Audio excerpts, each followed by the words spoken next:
Hi friends, എല്ലാവർക്കും നീതു ടിപ്സിലേക്ക് ഒരിക്കൽ കൂടി സ്വാഗതം. അപ്പോൾ ഞാൻ രാവിലെ എഴുന്നേറ്റ ഉടനെ തന്നെ ഒരു കോഫി ഉണ്ടാക്കിയാമെന്ന് വിചാരിച്ചു. ഇപ്പോൾ എന്നും രാവിലെ കോഫി കുടിക്കുന്നത് എൻ്റെ ഒരു ശീലമാണ് കേട്ടോ. നല്ല സ്ട്രോങ് ആയിട്ടുള്ള ഒരു കോഫി തന്നെ ഉണ്ടാക്കി. അതിനുശേഷം ഞാൻ വിചാരിച്ചു ഒന്ന് പൊറോട്ടയും ചിക്കൻ കറിയും കഴിച്ചാലോ എന്ന്. അങ്ങനെ കുറേ നാളിന് ശേഷം ഞാൻ പൊറോട്ട ഉണ്ടാക്കാമെന്ന് വിചാരിച്ചു. അപ്പോൾ അതിന് വേണ്ടിയിട്ട് 1/2 കിലോ മൈദ എടുത്തിട്ടുണ്ട്, പിന്നെ 2 കോഴിമുട്ട എടുത്തിട്ടുണ്ട് കേട്ടോ.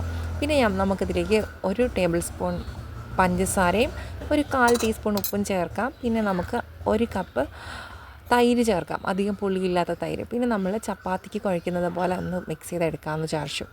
അപ്പോൾ ഞാനിതിലേക്ക് ഒരു 1.5 ടേബിൾ സ്പൂൺ കോക്കനട്ട് ഓയിലും കൂടെ ചേർത്തതിന് ശേഷമാണ് നമ്മുടെ മാവ് മിക്സ് ചെയ്തെടുക്കണം. ചപ്പാത്തികൾ ഒന്നും കൂടെ സോഫ്റ്റാക്കി കുഴച്ചെടുക്കണം കേട്ടോ. ഇനി നമുക്ക് ഏകദേശം 6 മണിക്കൂറത്തൊന്ന് റെസ്റ്റിന് വയ്ക്കാം. അപ്പോൾ അതിന് മുന്നേ കുറച്ച് ഓയിലൊന്ന് സ്പ്രെഡ് ചെയ്തിട്ട് നമുക്ക് റെസ്റ്റിന് വയ്ക്കാം. നല്ല എയർ ടൈറ്റ് ആയിട്ടുള്ളൊരു പാത്രത്തിലാണ് അടച്ചു വയ്ക്കേണ്ടത്. ഇപ്പോൾ ഏകദേശം 6 മണിക്കൂർ കഴിഞ്ഞിട്ടുണ്ട്. നമുക്കിനി ഇതിനെ ഒരു ചെറിയ ബോൾസാക്കി എടുക്കാവുന്നതാണ്. അതിനുശേഷം കുറച്ചും കൂടെ ഓയിൽ സ്പ്രെഡ് ചെയ്തിട്ട് 1 മണിക്കൂർ നമുക്കതൊന്ന് റെസ്റ്റിന് വയ്ക്കാം. അപ്പോൾ ഈ സമയം കൊണ്ട് ഞാൻ കൗണ്ടർ ടോപ്പ് നല്ലവണ്ണം ക്ലീൻ ചെയ്ത് ഡ്രൈ ആക്കിയിട്ടുണ്ട്. ഇനി നമ്മളിപ്പോൾ ബോൾസ് ആക്കി വെച്ചിട്ടുള്ള മാവ് ഒരെണ്ണം എടുക്കാം, കൗണ്ടർ ടോപ്പിൽ വയ്ക്കാം കേട്ടോ. അപ്പോൾ കുറച്ച് കോക്കനട്ട് ഓയിലും കൂടെ ഒന്ന് സ്പ്രെഡ് ചെയ്തിട്ട് വേണം കൗണ്ടർ ടോപ്പിൽ വെച്ചൊന്ന് ജസ്റ്റ് നമ്മൾ ചപ്പാത്തിക്ക് പരത്തുന്ന പോലെ പരത്തിയിട്ട് ഒരു നൈഫ് യൂസ് ചെയ്തിട്ട് അതൊന്ന് ഇതുപോലെ വരച്ചിട്ട് നമുക്കിതെല്ലാം റോൾ ചെയ്തെടുത്താൽ മതി. ഭയങ്കര എളുപ്പത്തിൽ നമുക്ക് ഉണ്ടാക്കിയെടുക്കാം. പിന്നെ നമ്മൾ ഏകദേശം ഒരു അരമുക്കാൽ മണിക്കൂർ അല്ലെങ്കിൽ 3/4 മണിക്കൂർ നമുക്കൊന്ന് വച്ചേക്കാം കേട്ടോ, ഒന്നും കൂടെ ഒന്ന് സോഫ്റ്റ് ആവാൻ വേണ്ടിയിട്ട്. അതിനുശേഷം ജസ്റ്റ് ഒന്ന് കൈ വെച്ചൊന്ന് പരത്തിയിട്ട് നമുക്ക് നല്ല ദോശക്കല്ലിൽ ചുട്ടെടുക്കാവുന്നതാണ്. 2 സൈഡ് നല്ലതുപോലെ മൊരിഞ്ഞ് തീ ഒരു മീഡിയം ഫ്ലെയിമിൽ മാത്രം വെച്ച് കരിക്കാണ്ട് കുറച്ച് സമയം ഒരു 5 മിനിറ്റ്, ഒരു 2-3 മിനിറ്റ് ഒന്ന് വെയിറ്റ് ചെയ്തിട്ട് നമുക്ക് നമ്മുടെ പൊറോട്ടയൊക്കെ ചുട്ടെടുക്കാം. അപ്പോൾ ഞാൻ രാവിലെ ചിക്കൻ കറി വെച്ചിട്ടുണ്ടായിരുന്നു. നീ കണ്ടില്ലേ, നല്ല അടിപൊളി പൊറോട്ടയും നല്ല ചൂടായിട്ടുള്ള പൊറോട്ടയും ചിക്കൻ കറിയും കൂട്ടി കഴിച്ചതിന് ശേഷം നമ്മുടെ വീട്ടിലേക്ക് പോയി കേട്ടോ. അപ്പോൾ കുറച്ച് നാളായി ഞങ്ങൾ വീട്ടിലേക്ക് പോയിട്ട്. അപ്പോൾ ഇടയ്ക്കൊക്കെ പോകാറുണ്ട്, രാത്രിയാണ് പോണത്. അപ്പോൾ ഇന്ന് നമ്മൾ നേരത്തെ തന്നെ പോകാമെന്ന് വിചാരിച്ചു. അപ്പോൾ നല്ല പച്ചപ്പൊക്കെ ഉണ്ടായിരുന്നു, അടിപൊളിയല്ലേ, കാണാനായിട്ട് നല്ല രസമാണ്. അപ്പോൾ അവിടെ കുളമൊക്കെ ഉണ്ട്, ഞങ്ങളുടെ വീടിൻ്റെ അടുത്ത് തോടുണ്ട്, കുളമുണ്ട്. അപ്പോൾ അതൊക്കെ നിങ്ങൾക്ക് കാണിച്ചു തരാം കേട്ടോ. ഇതാണ് തോട്. അപ്പോൾ നമ്മൾ തോട്ടിൽ വന്നിട്ടുണ്ട് കേട്ടോ. ഇവിടെ മീനൊക്കെ കിട്ടും. അപ്പോൾ ചൂണ്ടൊക്കെ ഇട്ടിട്ട് മീൻ പിടിക്കുക, അതുപോലെ തന്നെ ഇറങ്ങിയിട്ട് അവിടെ കുളിക്കുകയൊക്കെ ചെയ്യും പിള്ളേർ. കുളിക്കുകയെന്ന് വെച്ച് കഴിഞ്ഞാൽ കളിക്കാനൊക്കെ ഇറങ്ങുന്നത്. അപ്പോഴേക്കും ജസ്റ്റ് ഒന്ന് കുളിച്ച് കയറും. പിന്നെ ഇവിടെ ആൾക്കാരൊക്കെ വരുന്ന സ്ഥലമാണ് കേട്ടോ, അങ്ങനെ കെട്ടിക്കിടക്കുന്ന വെള്ളമൊന്നും അല്ല. അപ്പോൾ നമ്മൾ ഇതിനപ്പുറത്തായിട്ടൊരു കുളമുണ്ട്. അപ്പോൾ നമുക്ക് ആദ്യം അവിടെ ഒന്ന് പോയിട്ട് വരാമെന്ന് വിചാരിച്ചു. അപ്പോൾ ഞങ്ങൾ അങ്ങോട്ട് പോകുന്ന വഴിയാണ് കേട്ടോ, കുളത്തിലേക്ക് പോകുന്ന വഴിയാണ്. അപ്പോൾ ഇവിടുത്തെ ഈ പച്ചപ്പും നല്ലൊരു ഫ്രഷ് എയറൊക്കെയാണ് ഇവിടെ പോകുമ്പോൾ, ഒരു പ്രത്യേക ഒരു ഫീലാട്ടോ. അപ്പോൾ നമ്മുടെ വഴിയിൽ പണ്ടൊക്കെ ഇവിടെ നെൽകൃഷി ഉണ്ടായിരുന്നു. ഇപ്പോൾ നെൽകൃഷിയില്ല, പകരം ചീര, വാഴ അങ്ങനത്തെ കൃഷികളൊക്കെയാണ് കൂടുതലായിട്ടുള്ളത്. അപ്പോൾ ഞങ്ങളാണെങ്കിൽ ഇവിടെ അടുത്തൊരു കുളമുണ്ട്, അപ്പോൾ അങ്ങോട്ട് പോവാം കേട്ടോ. ഇവിടെ നിന്ന് ഒരു 5 മിനിറ്റ് മതി. അതുകൊണ്ട് തന്നെ കാറ് വീട്ടിലിട്ടിട്ട് നടന്ന് പോവുക. അപ്പോൾ നല്ല രസമാണ്. ഇവിടെ കുറേ നാളിന് ശേഷമാണ് ഇങ്ങനെ ഈ റോഡിലൂടെ നടക്കുന്നത്. അപ്പോഴേക്കും ഇവിടെ ഇങ്ങനെ കവറിൽ ഈ പച്ചക്കറി കൃഷിയൊക്കെ ചെയ്യുന്നത് കണ്ടു. അപ്പോൾ ഇതിൽ വിത്തിട്ടേക്കുവാണ്. പക്ഷേ ഇതിൻ്റെ തൊട്ടപ്പുറത്തായിട്ട് ഇതുപോലെ കുറച്ചൊന്ന് വലുതായ ചെടികളൊക്കെ ഉണ്ട്. അപ്പോൾ ഇതിൽ പൂവൊക്കെ വന്നതുകൊണ്ട് കേട്ടോ, ഇത് പെട്ടെന്ന് കുഞ്ഞിലെ തന്നെ കായ്ക്കുന്ന വെണ്ടയും അതുപോലെ തന്നെ കത്തിരി അങ്ങനത്തെ തൈകളാണ് കേട്ടോ, വഴുതനങ്ങ അങ്ങനത്തെ തൈകളാണ്. പിന്നെ ഇത് തുമ്പയാണ് കേട്ടോ. കുറേ നാളായി തുമ്പച്ചെടി കണ്ടിട്ട്. അപ്പോൾ നല്ലവണ്ണം പൂത്ത് നിൽക്കുന്ന തുമ്പയെ കണ്ടു കേട്ടോ, ഭയങ്കര സന്തോഷമായി. ഇതാണ് നമ്മുടെ കുളം. അപ്പോൾ ഈ കുളത്തിൻ്റെ പേരാണ് വലിയ കുളം എന്നുള്ളത്. അപ്പോൾ ഇത് തിരുവനന്തപുരത്താണുള്ളത്. കുറേ പേർക്കൊക്കെ അറിയാമായിരിക്കും.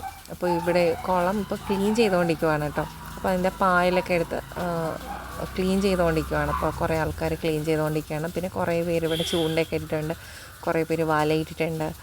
അപ്പോൾ അങ്ങനെയൊക്കെ. അപ്പോൾ ഇവിടെ നിൽക്കുമ്പോൾ നല്ല കാറ്റുണ്ട്. ഇപ്പോൾ നല്ല വെയിലല്ലേ, ഇവിടെയൊക്കെ നല്ല ചൂടാണ്. പക്ഷേങ്കിൽ ഈ കുളത്തിൻ്റെ സൈഡിൽ നിൽക്കുമ്പോൾ നല്ല കാറ്റും നല്ലൊരു തണുപ്പ്, അടിപൊളി നല്ലൊരു ഫീലാണ്, പ്രത്യേക ഒരു ഫീലാണ്, നല്ലൊരു കാറ്റൊക്കെ ഉണ്ട്. അപ്പോൾ ഇതിൻ്റെ സൈഡിൽ 2 സൈഡിലും വയലൊക്കെ ഉള്ളത് കാരണം നല്ല കാറ്റൊക്കെ ഉണ്ട്. ഇവിടെ ഒരു വാഴ കൊലച്ച് നിൽക്കുന്നുണ്ട്. അപ്പോൾ അതിൻ്റെ ഒരു ഫോട്ടോ എടുത്തതാണ് കേട്ടോ. നല്ല രസമാണ്. ഇവിടെ വരുമ്പോൾ ഒരു പ്രത്യേക എന്താ പറയുക, നല്ലൊരു കാറ്റും ഒക്കെ ആയിട്ടൊരു പ്രത്യേക ഒരു ഫീലാണ്. അപ്പോൾ അതിന് ശേഷം നമ്മൾ അവിടെ നിന്ന് കുളത്തിൽ നിന്ന് നമ്മൾ തിരിച്ച് തോട്ടിൽ വന്നിട്ടുണ്ട്. അപ്പോൾ തോട്ടിലിറങ്ങി ദൈവമിട്ടും ബാക്കി ചേട്ടൻ്റെ കുട്ടികളൊക്കെ ഉണ്ടായിരുന്നു കേട്ടോ. അപ്പോൾ അവരെല്ലാവരും കൂടെ കളിക്കുവാണ്. ഇത് അച്ചുവാണ്. അപ്പോൾ അച്ചു, അമേയ, അസ്ന എന്നൊക്കെയാണ് ചേട്ടൻ്റെ കുട്ടികളുടെ പേര് കേട്ടോ. അപ്പോൾ അവരും മിട്ടും കൂടെ ഭയങ്കരത്ത് കളിക്കുകയാണ്. മിട്ടുവിന് ഭയങ്കര സന്തോഷമായി. ഏകദേശം ഒരു 3 മണിക്കൂറെങ്കിലും അവർ ഈ വെള്ളത്തിൽ കളിച്ചു കേട്ടോ. പിന്നെ നല്ല തണുപ്പായിരുന്നു വെള്ളത്തിന്. ഇപ്പോൾ പൊതുവേ നല്ല ചൂടായിട്ടുള്ള ക്ലൈമറ്റ് അല്ലേ. അപ്പോൾ അതുകൊണ്ട് തന്നെ ഈ തണുത്ത വെള്ളത്തിൽ കുളിക്കുമ്പോൾ കുട്ടികൾക്ക് ഭയങ്കര ഒരു സന്തോഷം ഉണ്ടായിരുന്നു. പിന്നെ നമ്മൾ ഇപ്പോൾ ഏകദേശം ഒരു 2 മണിയൊക്കെ ആയിട്ടുണ്ട്. 2 മണിയൊക്കെ ആയപ്പോഴേക്കും എല്ലാവർക്കും നല്ലവണ്ണം വിശന്നു. അപ്പോൾ അതുകൊണ്ട് തന്നെ ഇവിടെ തൊട്ടടുത്തൊരു കടയുണ്ടായിരുന്നു. അപ്പോൾ അവിടെ പോയിട്ട് ബറോട്ടയും അതുപോലെ ചിക്കനും ബീഫൊക്കെ ഉണ്ട്. അപ്പോൾ അതിലേതെങ്കിലുമൊക്കെ വാങ്ങാമെന്ന് വിചാരിച്ചിട്ട് ചേട്ടനും അസ്നയും കൂടെ പോയിട്ടുണ്ട്. അപ്പോൾ അവർ വന്നതിന് ശേഷം കഴിക്കാമെന്ന് വിചാരിച്ചു. പിന്നെ ഞങ്ങളുടെ വീട് ഇവിടെ നിന്ന് ഒരു 5 മിനിറ്റ് കൂടെ പോകണം, നടക്കണം. അപ്പോൾ അവർ വന്നതിന് ശേഷം ഇവിടെ നിന്ന് ഇരുന്ന് തന്നെ കഴിക്കാമെന്ന് വിചാരിച്ചു. അതൊരു പ്രത്യേക രസമല്ലേ, നല്ല രസമാണ്. നല്ല ആൾക്കാരൊക്കെ ഇങ്ങനെ ഇവിടെ വന്നിരുന്ന് ഫുഡൊക്കെ കഴിക്കാറുണ്ട് ഇടയ്ക്കൊക്കെ. അപ്പോൾ ഇവിടെ ഇടയ്ക്കൊക്കെ ഷൂട്ടിങ്ങൊക്കെ നടക്കാറുള്ളൊരു സ്ഥലമാണ്. അപ്പോൾ നമ്മൾ മിട്ടുവും അതുപോലെ അമ്മയൊക്കെ ഇവിടെ നിന്ന് ഭയങ്കര വെള്ളത്തിലിങ്ങനെ കളിക്കുകയും കുളിക്കുകയൊക്കെ ചെയ്യണുണ്ട് അവർ. അപ്പോൾ ഈ ഏട്ടനും അസ്നയും കൂടെ പോയിട്ടുണ്ട് കടയിൽ. അവർ വാങ്ങിയിട്ട് വന്നു കേട്ടോ. അപ്പോൾ ഫുഡൊക്കെ ഇനി നമ്മൾ കഴിച്ചിട്ട് കുറച്ച് സമയം കൂടെ ഇവിടെ ഇരുന്നിട്ട് പോകാമെന്നാണ് വിചാരിച്ചിട്ടുള്ളത്.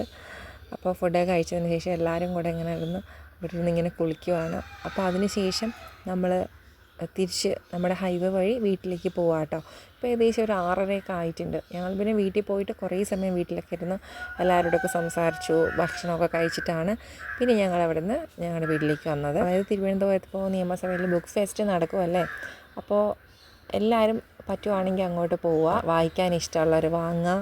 പിന്നെ ബാക്കി കുറേ സംഭവങ്ങളൊക്കെ അവിടെ ഉണ്ട് നിങ്ങൾക്കായിട്ട്, അതൊക്കെ ആസ്വദിക്കുക. അപ്പോൾ ഇന്നത്തേക്ക് ഇത്രയേ ഉള്ളൂ. ഇന്നത്തെ വീഡിയോ ഇഷ്ടപ്പെട്ട ഒരുപാട് ലൈക്ക് ചെയ്യുക, സബ്സ്ക്രൈബ് ചെയ്തിട്ടില്ലെങ്കിൽ സബ്സ്ക്രൈബ് ചെയ്യുക. അപ്പോൾ ഇനി മറ്റൊരു വീഡിയോ ഞാൻ വീണ്ടും വരുന്നതാണ്. അതുവരേക്കും ടാറ്റാ, ബൈ ബൈ.